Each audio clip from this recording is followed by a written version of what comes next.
यह कहानी एक छोटे से गांव की है जिसे लोग सोनपुर के नाम से जानते थे।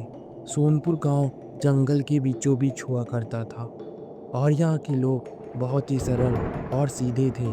लेकिन गांव में एक ऐसा भूत या राज था जिसे कोई भी सही से नहीं जानता था। यह कहानी उस राज और भूत के बारे में है जिसका नाम था मुंजिया। मुंजिया एक छोटे से लड़के का नाम था जो सोनपुर गांव में बहुत साल पहले रहता था। वह बहुत ही चंचल और नटखट था, लेकिन उसका दिल बहुत साफ था। वह हर किसी के साथ अच्छे से पेश आता था। लेकिन एक दिन कुछ ऐसा हुआ जिससे गांव वालों की जिंदगी बदल गई।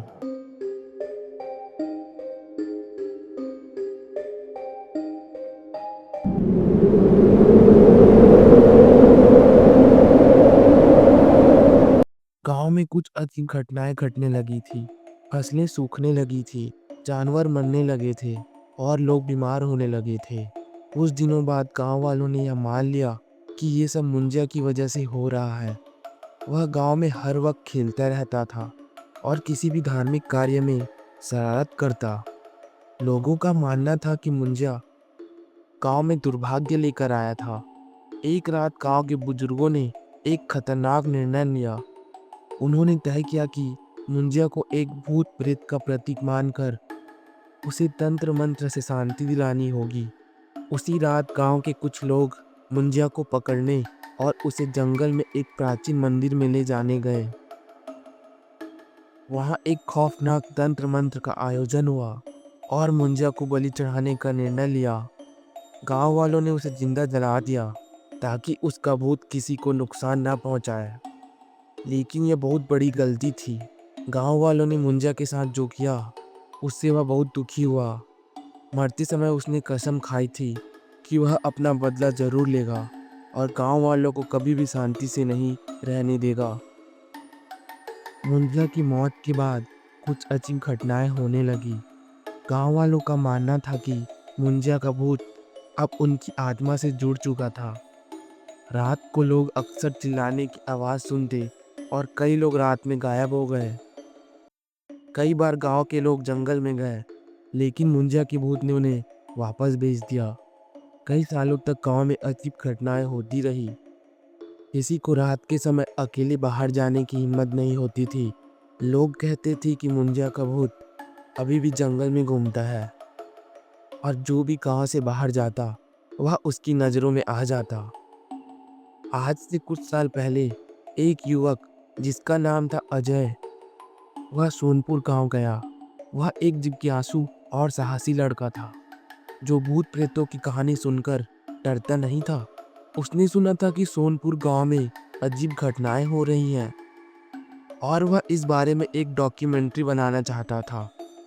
अजय गांव में आया और वहां के बुजुर्गों से मुंजिया के बारे में पूछने लगा। बुजुर्गों ने उसे चेतावनी दी कि अगर वह मुंजिया के बारे में और अधिक खोजेगा तो वह अपनी जान से हाथ धो सकता है। लेकिन अजय ने उनकी बातों को नज़रअंदाज कर दिया और जंगल में मुंजिया के भूत के बारे में और अधिक जानकारी हासिल करने के लिए निकल पड़ा। अजय ने गांव के पुराने मंदिर और उस स्थान की खोज की जहां मुंजिया की बलि दी गई थी। वहां पहुंचते ही उसे एक अजीब सी सर्दी का एहसास हुआ। जैसे ही उसने उस स्थान पर कदम रखा, उसे मुंजिया की घिनौनी हंसी सुनाई दी। उसकी घबराहट बढ़ने लगी, लेकिन उसने कैमरा चालू कर दिया और रिकॉर्डिंग शुरू कर दी। अचानक तेज हवा चलने लगी और एक सफेद धुआं उसके सामने दिखाई दिया। वह धुआं धीरे धीरे एक भूतिया रूप में बदल गया। यह वही रूप था जिसे अजय ने सुना था, मुंजिया। मुंजिया का भूत पूरी तरीके से जीवित हो गया था और उसने अजय से कहा, तुमने मेरा शिकार करने की कोशिश की है, अब तुम नहीं बचोगे। अजय का दिल डर से कांपने लगा। वह समझ गया कि अब उसकी हालत बहुत खराब हो सकती है। अजय ने भागने की कोशिश की, लेकिन मुंजिया का भूत उसकी आंखों के सामने था। वह भूत अजय के पास आया और धीरे धीरे उसकी आत्मा को खींच लिया। अगले दिन जब गांव वाले अजय को ढूंढने गए तो उन्होंने देखा कि अजय का कैमरा वहीं पड़ा था और उसमें एक विचित्र और भयानक तस्वीर थी। उस तस्वीर में मुंजिया का भूत अजय के पास खड़ा था। गांव वालों ने तय किया कि मुंजिया का भूत कभी नहीं मरेगा और उसकी आत्मा को शांति तभी मिलेगी जब गांव वाले उसे कभी भूल जाएं। लेकिन कुछ लोग कहते हैं कि मुंजिया का भूत अब भी सोनपुर गांव के आसपास घूमता है और जो भी उसकी कहानी सुनता है वह उसकी पकड़ में आ जाता है।